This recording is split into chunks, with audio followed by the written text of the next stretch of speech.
dropshipping, c'est une très bonne manière de faire des milliers d'euros, peut-être des dizaines de milliers, peut-être des centaines de milliers, mais si tu veux faire des millions, tu vois, c'est pas la meilleure méthode. Donc, ce qui te permet d'aller à un point, de passer d'un point A à un point B, c'est pas la même chose de ce qui va te permettre de passer d'un point B à un point C. Donc, si tu parles en millions de dollars, dropshipping, c'est pas le meilleur business model.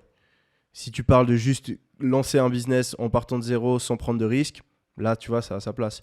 Et encore, tu vois, les stratégies, elles ont changé. Aujourd'hui, tu vois, c'est pas forcément ce que je recommanderais. Tu vois, le dropshipping, je l'utiliserais vraiment juste pour tester un produit, tu vois. Peut-être faire un petit peu de cash au début, mais au minimum, il faut faire ce que j'appelle du e-commerce 2.0 où tu travailles avec un agent, tu vois. Tu peux toujours plus ou moins être en flux tendu, donc ne pas vraiment avoir de stock ou avoir un stock qui est très C'est quoi un limité. agent pour les personnes qui écoutent Un agent, c'est une personne qui va faire l'intermédiaire entre l'usine et toi. Ok. Donc il y a plein de gens qui ne comprennent pas fondamentalement comment ça fonctionne le dropshipping. Le dropshipping en soi, c'est juste le fait de détacher la personne qui fait le marketing de la personne qui produit le produit et l'envoie. C'est juste ça. Rien de plus, rien de moins. Quand tu fais du dropshipping, tu t'occupes uniquement du marketing et c'est une autre personne qui crée le produit, c'est une autre personne qui envoie le produit chez le client. Tu peux avoir en dropshipping exactement les mêmes produits que les plus grandes marques ou les grandes surfaces. Parce que on est dans une économie qui est très internationale et où chacun se spécialise dans les étapes de fabrication. Donc tu as des énormes usines, principalement en Chine, qui produisent la majorité des marchandises dans le monde. Et en fait, ce qui se passe, c'est que, je sais pas, j'ai pas le meilleur exemple. Prenons l'exemple d'une montre. Tu peux avoir une montre qui est vendue chez Casino, qui est créée par une usine en Chine, qui n'est pas une usine Casino. La plupart du temps, c'est le cas. Tu vois, même Apple, tu vois, genre ils ont plein de sous-traitants à qui ils délèguent les trucs, tu vois.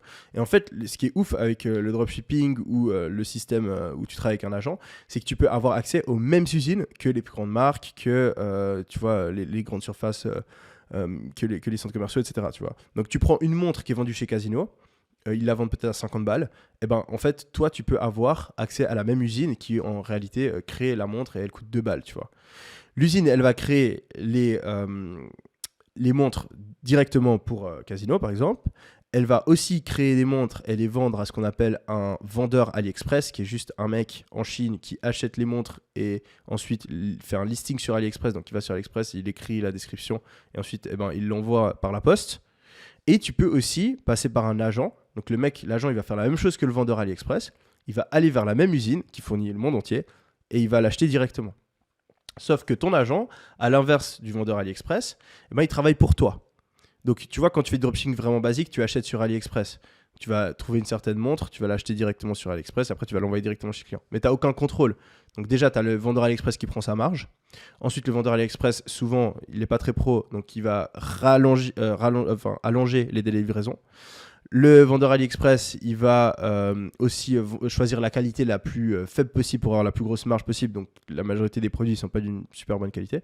Et en fait, quand tu passes par l'agent, tu as des délais de livraison qui sont plus courts vu que il t'envoie le produit en un jour au lieu de prendre 7 jours comme le vendeur AliExpress.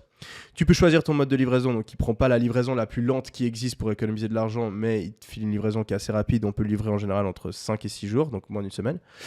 Et il a un contrôle total sur le produit vu qu'il peut parler à l'usine directement. Donc il peut demander des matériaux différents. Souvent il suffit, tu vois, genre tu peux avoir une montre qui arrête de marcher au bout de 3 jours parce que le mec il a voulu économiser sur la batterie. Toi tu dis juste, ah oui, j'ai envie d'avoir quand même une montre qui fonctionne pour pas avoir des clients qui se plaignent et tu vois quand même que les gens ils sont contents, toi. Donc tu payes genre 50 centimes de plus et boum, ta montre elle fonctionne très bien, elle est top, tu vois. Tu peux mettre ton logo si tu veux, tu vois, tu as envie de faire du branding, là, tu mets ton logo. Et donc, ça te permet d'avoir une qualité produit et d'avoir un contrôle sur ton produit qui est beaucoup plus élevé, sans forcément avoir besoin d'acheter énormément de produits, tu vois, parce que tu as des agents qui travaillent commande par commande. Après, bon, si tu veux faire de la personnalisation, en général, il faut quand même commander les plus grandes quantités. Mais tu vois, tu peux commencer à peut-être 5 commandes à la fois. Donc, tu n'as pas besoin non plus de dépenser des milliers d'euros ou des centaines d'euros en stock.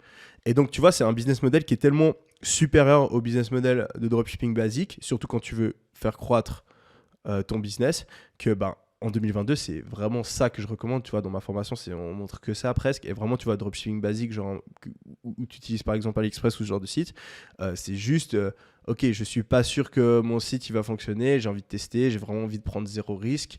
Et donc, tu vois, je fais ça au début pour avoir un produit minimum viable, tu vois.